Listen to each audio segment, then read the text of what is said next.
寒流过后，天气转暖，这个鲫鱼该怎么钓？大家好，我是老纪。前两天呢，寒流，这个鱼是非常的难钓。但是这两天天气转暖，尤其是水浅的位置，那么这个水温恢复的比较快，有时候能够看到成群结队的鱼出来游动。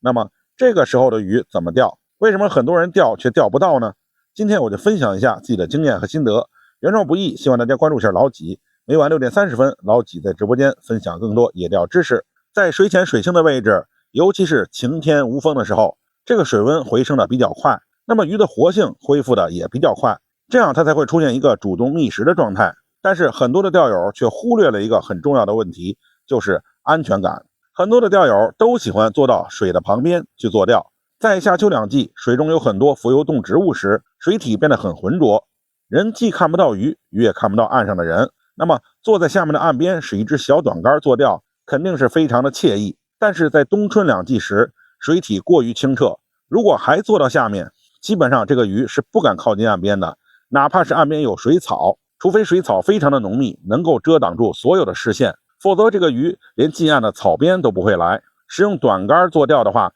很容易在抛竿的时候铅坠都没有入水，这个鱼就已经吓得四散奔逃，最终的结果就是鱼总是从面前游过。但是呢，即便你打了窝子，也不会在窝子里面停留，看到人之后只会快速的逃跑，给人造成一种假象，就是水温低，鱼不开口吃食。其实真正水温低的时候，鱼连游动都懒得游，所以这个时候咱们要找比较重的水草区，能够完全阻挡鱼的视线。如果没有这样的条件，咱们就要远离岸边，使用长竿短线去做钓。比如说今天我钓的这个位置，下面是一排的钓位，但是我却并不到下面去钓，而是站在岸上的水泥台子后面，就钓近岸水草旁边，跟鱼保持一个相对的安全距离，这个鱼就敢大胆的靠近岸边2米甚至1米的位置。这种情况下，你能看到鱼，鱼也能看到你，但是鱼的警惕性就没有那么高。好处是也不用打窝，哪里有鱼，咱们就把这个钩饵放到哪里，是标准的人找鱼模式，完全是看着鱼去钓。这样操作之后，鱼口相对来说就要高得多。